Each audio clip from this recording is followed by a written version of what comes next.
Hey there, welcome to SI Now. It is Tuesday, December 13th, and I'm Maggie Gray. Super Bowl 50 MVP Von Miller will join us later in the show to talk about the Broncos showdown with the first-place Patriots this weekend. Plus, Super Bowl champion Chris Canty will discuss Jeff Fisher's departure from the LA Rams. But first, about last night. Monday was Sports Illustrated Sports Person of the Year award ceremony. It was a star-studded night where SI honored some of the legends in sports, both past and present. Here's a look at what went down at Barclays Center in downtown Brooklyn. This is the Sports Illustrated Sportsman of the Year Awards, y'all. Welcome to the Barclays Center. LeBron, watching you do what you do, truly an inspiration. You know, watching you get back to Cleveland and win it for your home city. I would like to acknowledge someone who is not here, my friend and mentor, Muhammad Ali. He was one of a kind. I got a couple of ideas for you, bro. I got a couple of ideas. You could be, hey, I got you. You can be a GM. Maybe go to umpire school, or you could be a Sports Illustrated swimsuit model.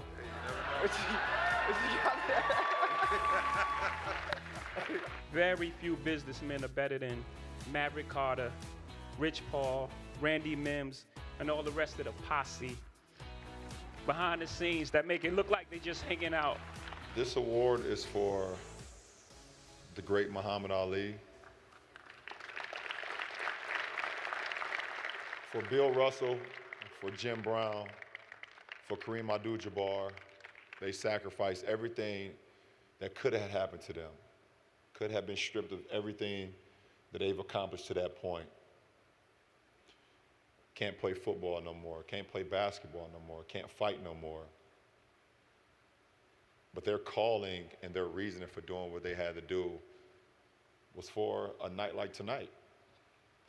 So as I stand up here as the recipient of the 2016 Sportsman of the Year, this isn't about me. This is much bigger than me. So for myself, Peyton, Mike, Ray, Big Papi, Francisco, Jay, and every other athlete that's in here tonight, we just want to say thank you to the supporting cast. Thank you.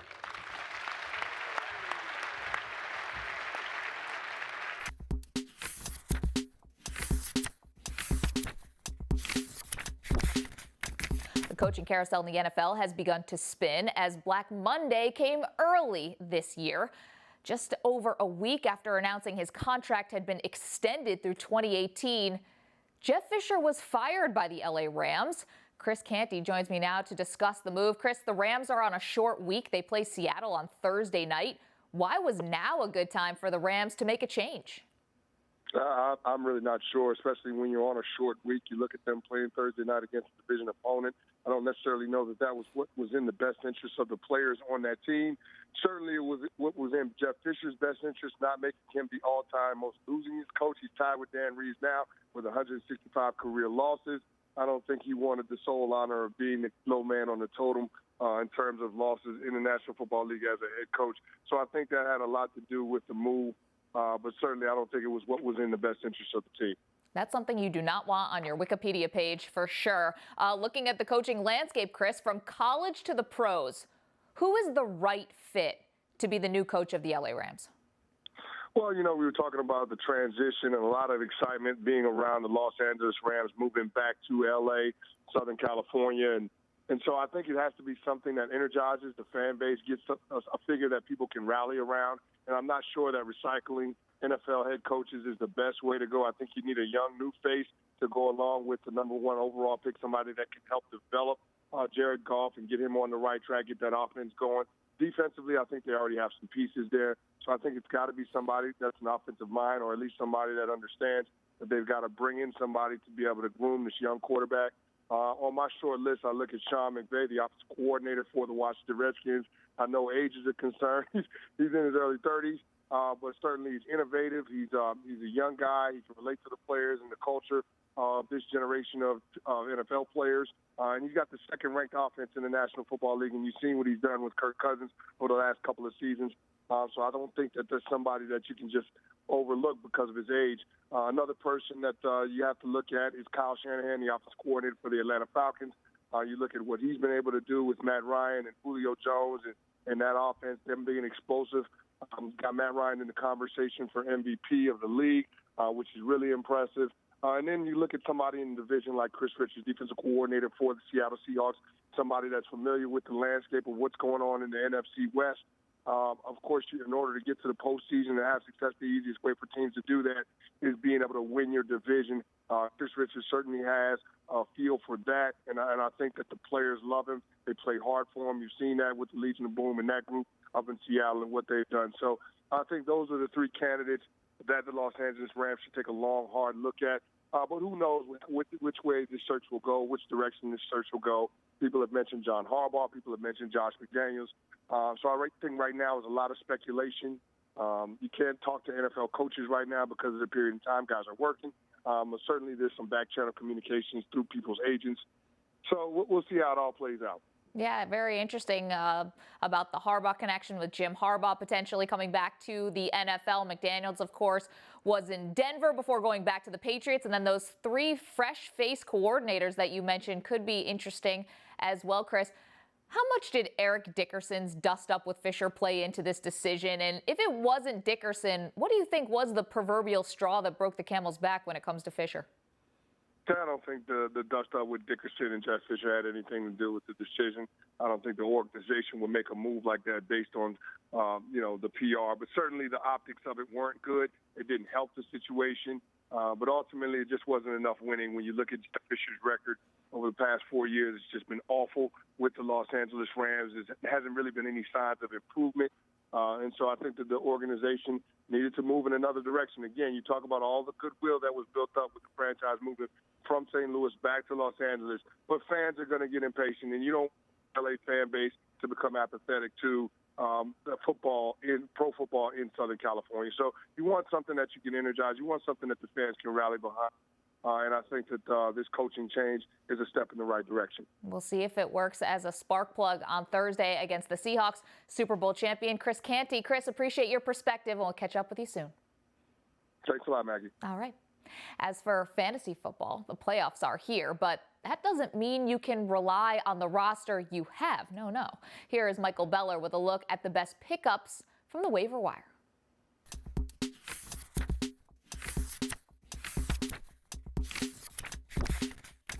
Injuries, star-studded no-shows, and Le'Veon Bell dominated the first round of the fantasy playoffs. While we can turn the page on the duds and Bell's otherworldly performance, the injuries suffered last week have created one of the most eventful weeks on the playoff waiver wire in recent memory, most notably in New York and San Diego. If Matt Forte's knee injury forces him to miss any time, Bilal Powell will be an automatic starter in all fantasy formats. He handled the entire workload for the Jets last week, running for 145 yards and 2 touchdowns against the 49ers, including the game winner in overtime. Powell also caught 5 passes for 34 yards, putting him just shy of 30 standard league points on the day. Powell has had enough juice as a receiver all year to be relevant in PPR leagues, but if he starts for the Jets the rest of the season, he'll be relevant across the board. Empty the fab budget for him, with the Jets playing the Dolphins on Saturday. Melvin Gordon owners likely wouldn't have made the playoffs without him, but his hip injury suffered in the first quarter of the Chargers' loss to the Panthers likely sunk most of their playoff hopes.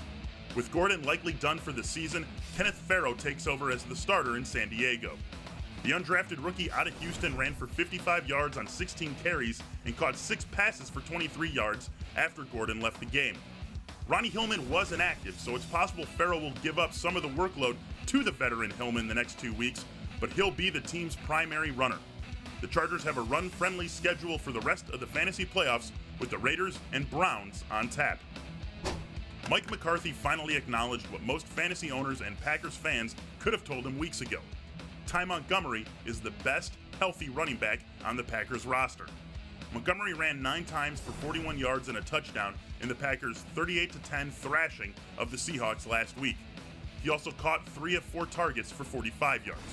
Montgomery's remaining schedule isn't all that great, with divisional games against the Bears and Vikings, but the Packers are going to figure out ways to get the ball in his hands 12 or more times every game. That makes him a fantasy weapon in all formats.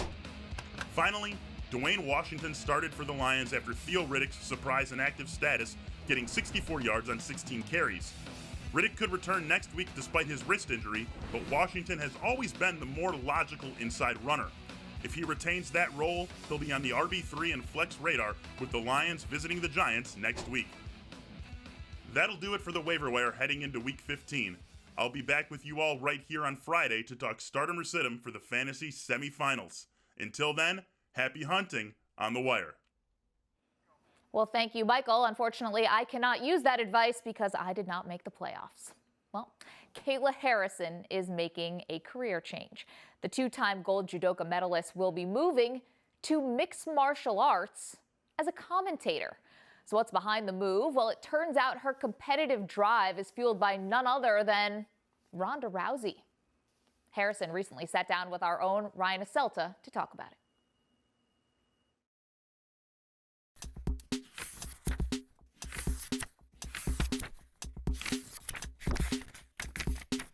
All right, Kayla, you were the first American to win gold in judo in 2012. You repeated at the Summer Games in Rio in 2016. And now you're making the transition to MMA. Tell us about that transition, the thought process that's gone into really reinventing your career at this point. Yeah. Well, for me, a big thing was I wanted to work with a company that was willing to work with me and my schedule. And that's why I was really happy to sign on with the World Series of Fighting. I'm happy to be a part of their family. They have made it so that I am going to start as an ambassador and a commentator for them, and I'm going to start that on New Year's Eve at Madison Square Garden on NBC, which is going to be a lot of fun. But my first 4 fights will be with them when I choose to fight. So they're not pressuring me. They're giving me my time, letting me sort of dip my toe in the water before I jump right in. Obviously, Ronda Rousey is a very similar path. Was an Olympic judo fighter, now MMA fighter. How much has her career path motivated you to show you, hey, I can do exactly what Ronda did?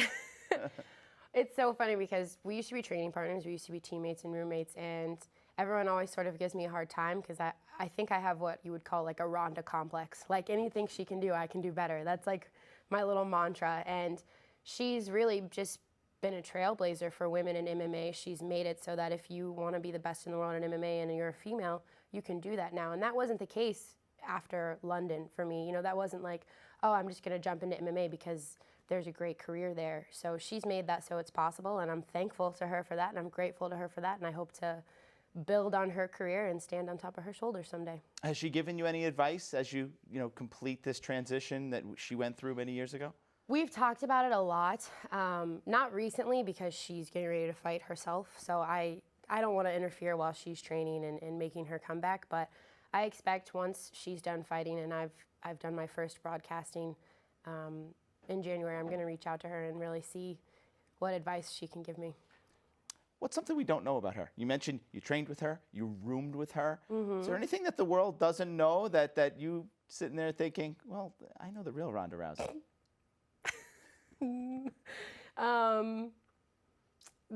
There's a lot of things that the world doesn't know about Ronda. She won't care if I say this, and it's a very Ronda thing to say, but Ronda loves to walk around the house in the nude. So there would be times when I would come home from school or work or whatever, and she would just be sitting at the counter like eating butt naked. And I'm like, Ronda, what? She's like, what? I feel most comfortable like this. And I'm like, okay, Ron, whatever. How do you greet her when you come in and that's your visual? I mean, the first time I was 16, I walked in the door and she was just butt naked, and I was like, oh, okay, cool. But judo girl, like we train together, work out together all the time. When you weigh in for judo, you weigh in usually naked, so we're pretty comfortable. I guess very comfortable. And we learned something about Ronda today. All right, MMA has grown so much over the last few years. What direction do you see the sport going the next 5 to 10 years as far as just expanding, continuing to grow? Well, it's the third fastest growing sport in the country, I think, right now, and it's really just exploding exponentially. So I expect big things from MMA. I really think it's an exciting time to be a part of the sport. I hope it doesn't go the WWE route, and I hope it goes more the professional sports route. How about the broadcasting side? You hinted at that a little bit. You're dipping your toe in a few new waters I know, here. I'm staying along busy. with getting ready to possibly fight in MMA. You're going to be a commentator. Yep. How excited are you for that? I'm super excited. It's you know, I've talked to people like you forever now, so why can't I do it too? For me, I understand that athletes have a very short shelf life, and my athletic career is not going to be forever. So I want to be involved in athletics for a long time. I want to still be a part of this amazing energy that athletes have, but I know that I'm not always going to be on top of my game. So trying to develop some new skills. All right, those new skills will be on display when Kayla makes her debut during the World Series of Fighting event at the theater at Madison Square Garden. That's December 31st. You can see that on NBC. Kayla, good luck in the broadcast booth and good luck in the octagon in the future. Thank you very much.